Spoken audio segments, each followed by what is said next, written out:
again. Welcome back inside the Tier 4 studio. Happy to be back on base in Morgantown, West Virginia.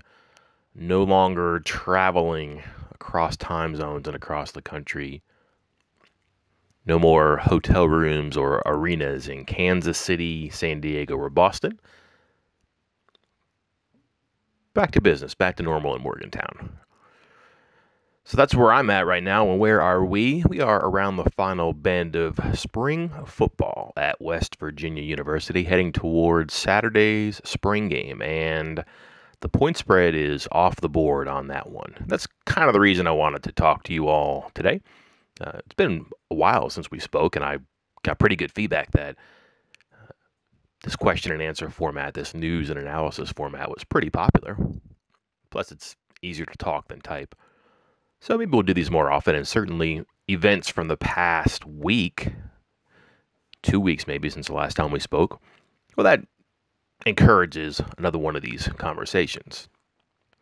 And not necessarily because of spring football. The entirety of the 15 practices or the conclusion Saturday at Mountaineer Field, that's not really what anyone is talking about, and that happens. That happens here. That happens when coaches close the doors and choke off communication with the outside world. That happens when reporters are invited, I don't know, 2 or 3 times for 30 minutes of special teams and stretching. That happens when you just don't get to talk to coaches and players frequently during the 15 practices. And suddenly, everybody who you do get to talk to says, hey, everyone's good. And no one believes that. We've heard that before. We've written and read that story, and we don't like to read it and write it as much, and especially in as much abundance as we are sometimes made to do. So consider that, and don't laugh too loud if the attendance sinks on Saturday, because so few people have been given an incentive to come and see a team that was 7-6 last year and has a lot of the same parts on offense and not a lot going for it on defense. And by the way, people just kind of deride the spring game as a 15th practice. It's kind of hard to drum up interest in that.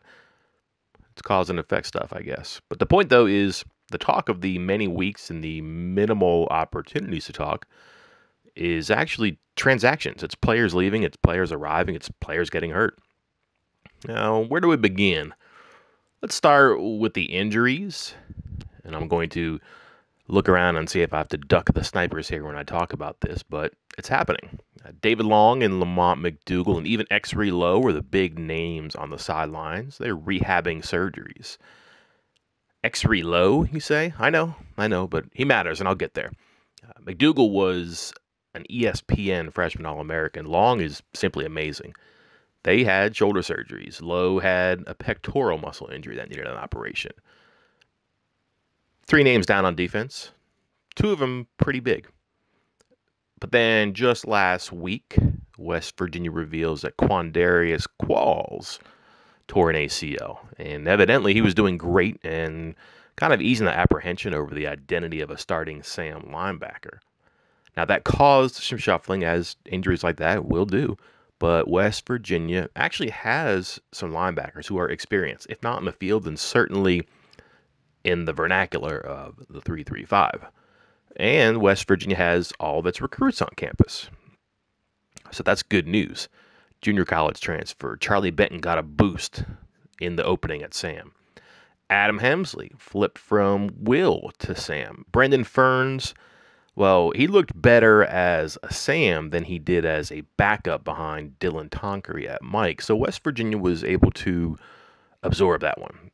So deep breath. Exhale. Dodged a bullet there. But the Mountaineers may not be so lucky the second time around here. In Thursday's practice, I'm told Ferns was involved in what's described to me as a freak incident at the stadium during practice. Re-injured his left knee. You'll remember in 2016, Ferns was really coming along in his true freshman year, and he tore the ACL in the same knee. The preliminary fear now, as I talk and you listen, is he did it again. He'll have an MRI on Monday, and if he is hurt badly, well, it's terrible for him. It's terrible for the Mountaineers. Ferns was, let's say, a special recruit in 2016, but he lost that season because of the ACL. He missed the final 9 games last year after separating his shoulder while covering kickoffs. So now Long, Qualls, and Ferns are out for the spring. They are each starter quality linebackers. Long will be back. Qualls and Ferns, for all we know, they both may be back. But right now you have 5 scholarship linebackers. And Lowe, there's that name again, would have benefited mightily this spring as an outside linebacker. The Mountaineers moved him from safety, where he was recruited to play 2 linebacker before the bowl last year. They liked what they saw. But the pec injury, the surgery, put him on the sideline, and such is life as a linebacker for West Virginia. Or maybe it's just the defense. Let's go back to McDougal. ESPN called him a freshman All-American. Had a good season, a surge in the middle, and frankly, slumped a little toward the end, as freshmen may do, as 5'10" freshmen playing nose may do. He was suddenly unhappy here at West Virginia. He's decided to head home, meaning that a West Virginia defensive line that had already lost Adam Schuler and Jaleel Fields to transfer now lost Lamont McDougal. The Mountaineers have lost 14 players to transfer in the offseason. 14. You don't believe me? Here we go. Quarterback, David Israel. Quarterback, Chris Chugunov. Offensive lineman, Alex Schreiner. Offensive lineman, Ray Rowlerson. Receiver, Ricky Rogers. Defensive lineman, Jalen Harvey. Defensive lineman, Adam Schuler. Defensive lineman, Jaleel Fields. Defensive lineman, Lamont McDougal. Punter, John Young. Cornerback, Jacquez Adams. Cornerback, Fontez Davis. Cornerback, Kevin Williams. And we'll just call him defensive back, Jordan Adams. So now you add those 14 players to the 17 seniors, and West Virginia is waving goodbye to more than 120% of an entire recruiting class. Now, don't freak out. Let's examine that just a little bit. You're going to have transfers. If we're being honest, you kind of hope you have transfers. If your recruiting doesn't improve, if you can't get into better hallways and better living rooms, if you're not producing better players, and the incumbents don't see the writing on the wall and want to go somewhere else because of the recruits, I would argue you're not recruiting right. So in some regard, this is not terrible news for West Virginia. The volume, maybe, but the existence of transfers, no, not really. And truth be told, the roster at West Virginia is different. It has to be. Recruiting defensive linemen is tricky. I don't have to tell you that. We know that's a good reason Tony Gibson likes the 3-3-5. It's very difficult to find elite, and let's just call it again, starter-level defensive linemen in recruiting. They're going to go to more established programs. They're going to go to Big Ten and SEC schools. And even now, ACC schools, West Virginia does not have the reputation or the profile to get All-American, whether it's high school or in college, defensive linemen. And there's an interesting argument about recruiting and developing a good lineman at West Virginia who understands the 3-3-5 is somewhat limiting, and that he may soon hit his head on his ceiling in Morgantown. So perhaps he spots dollar signs and goes somewhere else to get closer to them. That's the nature of college football and recruiting and the business side of both. Another variable we have to consider too is the Mountaineers. They just have to take risks. They look for tweeners or positionless players or athletes who are good enough to play somewhere on the field, and you just get them on campus and let it work itself out. You hope it works. Sometimes it does, sometimes it doesn't. West Virginia took some risks that didn't work. But let's go back to the specifics here and the 14 players we named. How many of them are major losses?